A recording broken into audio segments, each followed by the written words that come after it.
Fala, turminha, tudo bem? Vamos começar então nosso vídeo de revisão? Última revisão. Vamos que vamos. Bom, como vocês viram aí nos temas, o nosso primeiro tema vai ser a Guerra Fria, e eu vou começar explicando para vocês um pouco do contexto de formação da Guerra Fria para a gente entender como que a Alemanha se dividiu, né? E como que a Alemanha foi o grande símbolo, o grande marco da Guerra Fria. Primeira coisa que a gente precisa lembrar, então, é que a Alemanha foi, sem dúvida nenhuma, o país mais destruído pelas questões da Segunda Guerra Mundial.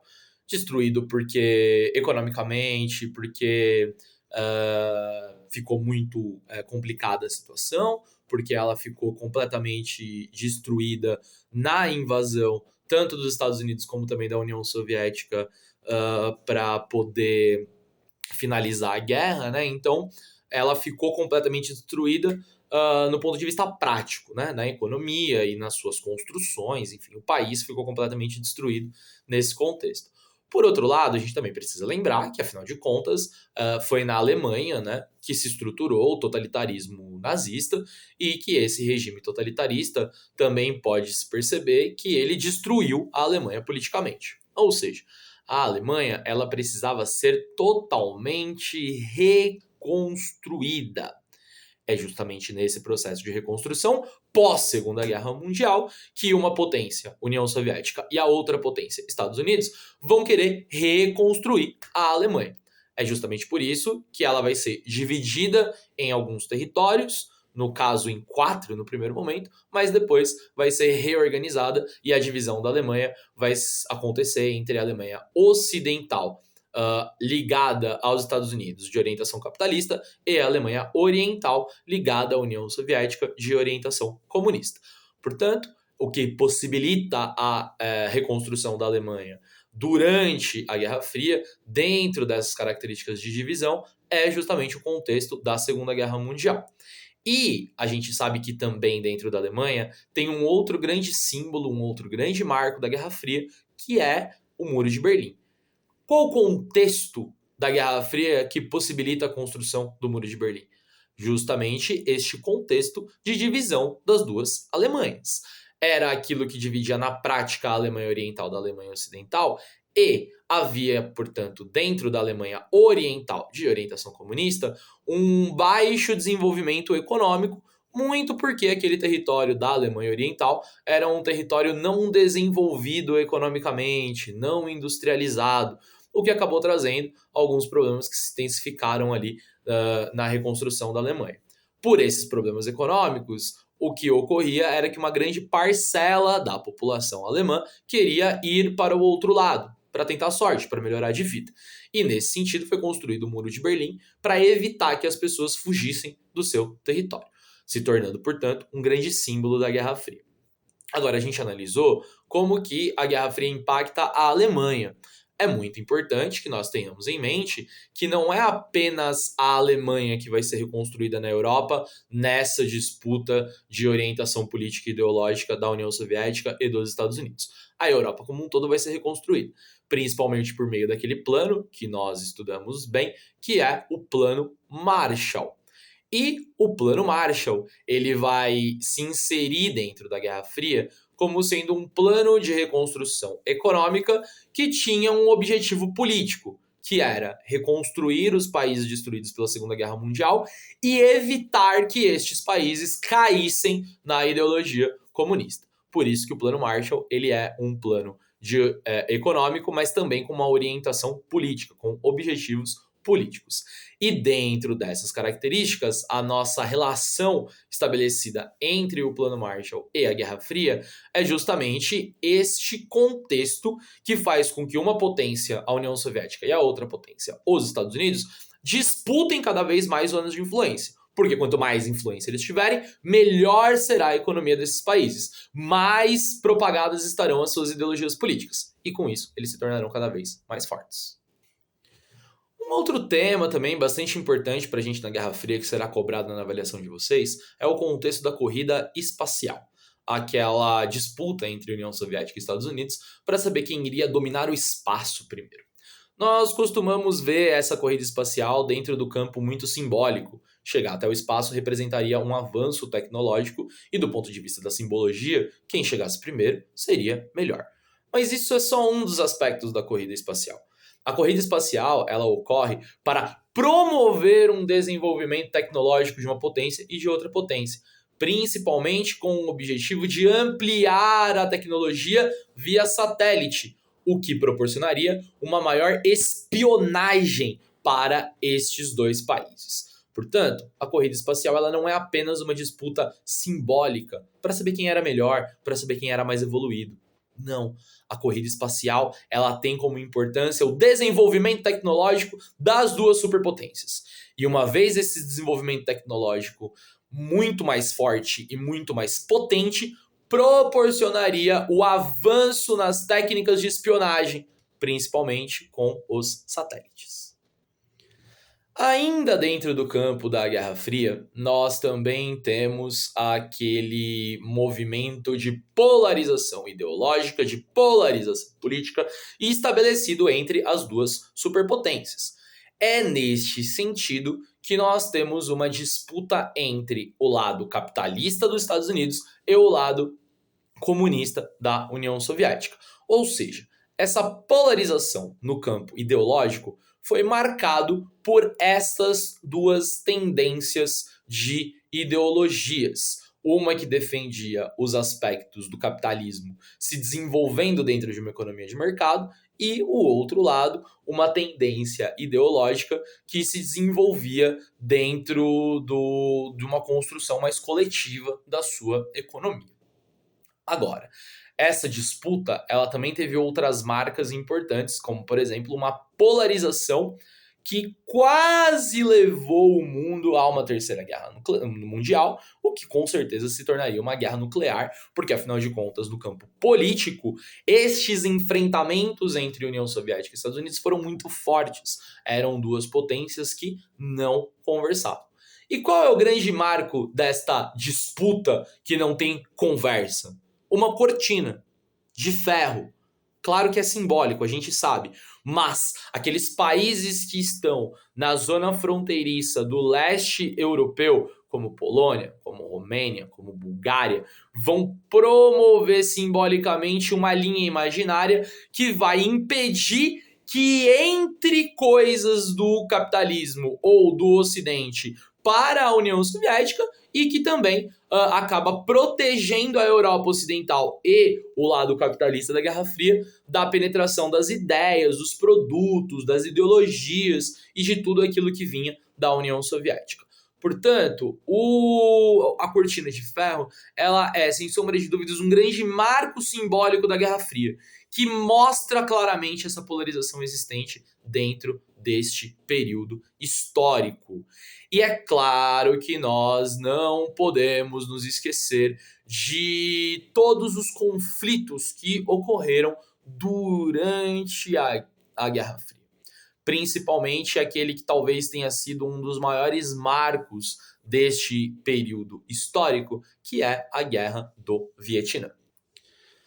A Guerra do Vietnã, que foi muito longa, que durou de 1965 até 1975, é uma das principais lembranças que nós temos do período da Guerra Fria por uma série de motivos. Vamos relembrar que a principal causa da Guerra do Vietnã foi a ação que os Estados Unidos promoveu naquele território para impedir que o Vietnã do Norte conseguisse consolidar a sua proposta de governo dentro de uma ideologia comunista. Como nós sabemos, o Vietnã ele se torna independente da França no contexto do pós-Segunda Guerra Mundial, e ao se tornar independente da França, a população resolveu aderir ao movimento comunista, resolveu aderir ideologicamente na criação de um governo que fosse comunista.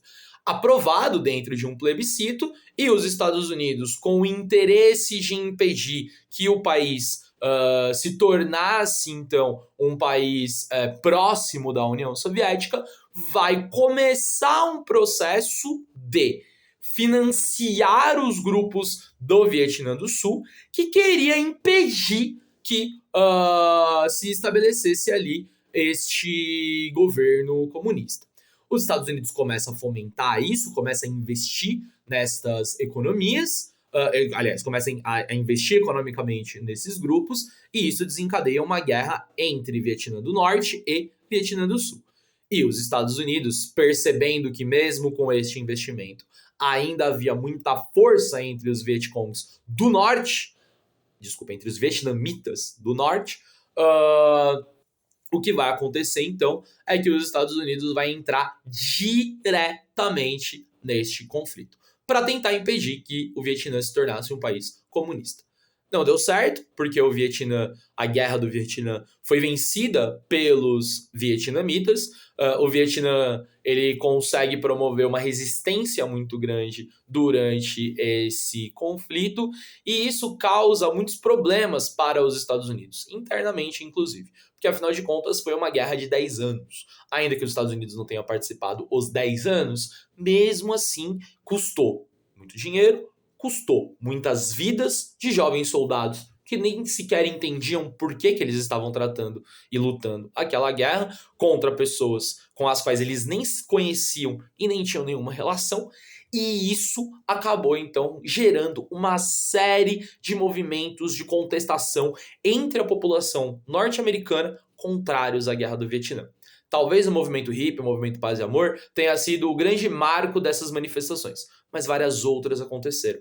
Lembrem-se que nós vimos um vídeo do Jimi Hendrix tocando o hino dos Estados Unidos no festival de Woodstock, e aquilo é visto como um grande protesto contra o que os Estados Unidos estavam fazendo dentro do Vietnã. Agora, nós vamos dar sequência à nossa videoaula de revisão, falando de um outro tema que aconteceu durante a Guerra Fria, mas que não tem tanto a ver com o contexto da Guerra Fria.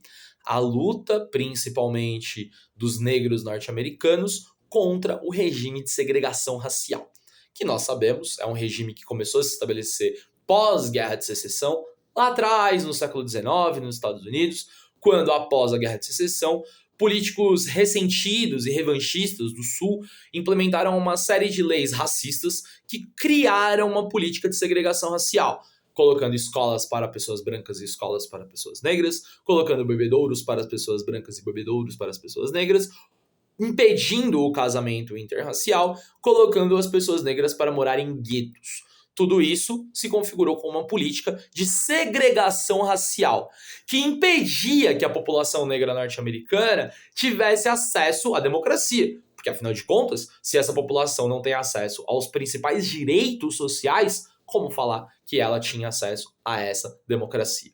De qualquer forma, este movimento de luta contra a segregação racial se fortaleceu muito na década de 1960 nos Estados Unidos. E vocês que estudaram na disciplina de inglês aquele incrível discurso do Martin Luther King sabem da importância desta personalidade e de várias outras que ao longo dos anos 60 implementaram uma série de manifestações na sociedade norte-americana, fazendo com que nessa década a segregação tivesse fim, dando um passo muito importante para combater a prática do racismo nos Estados Unidos. E agora, vamos finalizar a nossa videoaula de revisão vindo para o Brasil, especificamente para o governo do senhor Juscelino Kubitschek, o JK. O primeiro aspecto que é importante da gente relembrar é que o JK ele promoveu uma política chamada de nacional desenvolvimentismo no Brasil, e que a sua principal campanha política estabelecia uma proposta de desenvolver o Brasil 50 anos em apenas 5. Para fazer isso, ele instaurou o Plano de Metas, que previa um conjunto de investimentos na sociedade brasileira, principalmente para desenvolver as indústrias de consumo de bens duráveis e não duráveis. E para realizar essa proposta de desenvolvimento, o Juscelino Kubitschek ele vai promover uma ação econômica que vai juntar o capital brasileiro com o capital estrangeiro. O capital nacional, o dinheiro público principalmente, foi utilizado para ampliar o desenvolvimento das indústrias de base, criando assim condições econômicas para que a economia brasileira se desenvolvesse e assim atraísse o capital norte-americano e europeu para que este capital estrangeiro desenvolvessem as indústrias de bens de consumo. Tudo isso, de fato, promoveu uma ampla industrialização no Brasil. Vários produtos, como principalmente o carro, e lembrem-se que o JK ele foi responsável por inserir o carro no nosso cotidiano, inclusive deixando de lado as ferrovias como meios de transporte de mercadorias e apostando em transportes rodoviários exclusivamente, porque o carro é o grande marco do seu governo. E este carro representa exatamente esse tipo de produto industrial, um bem de consumo durável, em que as pessoas compram e vão permanecer com ele, por bastante tempo. Por isso, bens de consumo duráveis. Esse processo de desenvolvimento econômico vai fazer com que o Brasil, de fato, se desenvolva e se modernize. E qual é o principal símbolo do modernismo do JK? É isso mesmo, Brasília, a nova capital. Criada, primeiro, para descentralizar as decisões, todas elas concentradas no eixo sudeste. Então era importante na visão da integração nacional do Brasil proposta pelo JK que Brasília se tornasse a capital e que ela fosse mais afastada dos centros de economia já desenvolvidos, como é o caso de São Paulo, como é o caso do Rio de Janeiro. É justamente por isso que o Distrito Federal vai lá para o meio oeste, para o centro-oeste brasileiro, para ficar exatamente no meio e estar próximo de todas as regiões do Brasil. Também há o objetivo de tirar a capital de grandes centros de efervescência política. Tanto interno, afinal de contas o Rio de Janeiro é um local com muitas pessoas, muito urbano, e que ocorriam várias manifestações ali o tempo inteiro. Além disso, o Rio de Janeiro fica no litoral. Qualquer invasão, e a gente está falando do contexto da Guerra Fria, né? É importante levar isso em consideração. Qualquer invasão chegaria primeiro já na capital e acabaria ali com qualquer possibilidade de defesa. E também, talvez seja o aspecto mais importante, a construção de Brasília, uma cidade planejada, uma cidade cujo plano piloto não lembra, tem exatamente o formato de um avião. A construção de Brasília também é importante do ponto de vista simbólico. Por quê? Porque essa construção de Brasília vai promover esse simbolismo da modernização, desse grande desenvolvimento proposto por JK. Parece então que o governo dele foi incrível, né? Bom, se modernizou o Brasil, a gente pode até aceitar e dizer que sim. Mas não devemos nos esquecer que essa ação de usar os capitais públicos para promover as indústrias de base, que não lucram, que apenas dão gasto, e a partir daí atrair o capital estrangeiro que vai usar essas indústrias de base para desenvolver o seu capital e mandar esse capital para fora, vai primeiro ampliar as desigualdades brasileiras. Quem tinha muito dinheiro ficou mais rico. A classe média começou a ter acesso a uma série de produtos que ela nunca teve acesso. E as classes mais baixas? O que acontece com elas? Continuam cada vez mais deixadas de lado. O salário mínimo não vai ter aumento, o poder de compra das pessoas mais pobres vai cair, não vai haver um investimento em educação, não vai haver um investimento em saúde, a moradia vai ficar cada vez mais escassa, ou seja, há uma desigualdade social ampliada durante o governo JK, como um reflexo, como uma consequência da sua política. Também é importante que nós notemos que isso vai gerar uma desigualdade regional, porque todo esse desenvolvimento industrial não vai ser levado para outros territórios do Brasil. O JK vai usar os territórios já industrialmente desenvolvidos e vai ampliar o desenvolvimento nesses territórios. É aí que se concentra, então, um poder de desenvolvimento industrial em São Paulo, no Rio de Janeiro, no Rio Grande do Sul, mas não se amplia para outros territórios. O que isso faz com que a gente conclua? Que além da desigualdade social, amplia-se a desigualdade regional. O Sul-Sudeste concentra todo esse desenvolvimento e se fortalece economicamente, enquanto Nordeste, Norte e Centro-Oeste vai ser largado de lado e vai acabar ampliando essa desigualdade regional. E também é importante que nós notemos que todo este processo também vai ampliar os gastos públicos, o déficit público do Brasil, criando assim uma crise inflacionária muito grande. os méritos de JK nós já analisamos, e estes são, digamos assim, os problemas do seu governo. E com isso, a gente encerra a nossa última videoaula de revisão. Arrasem e tamo junto. Beijo pra vocês.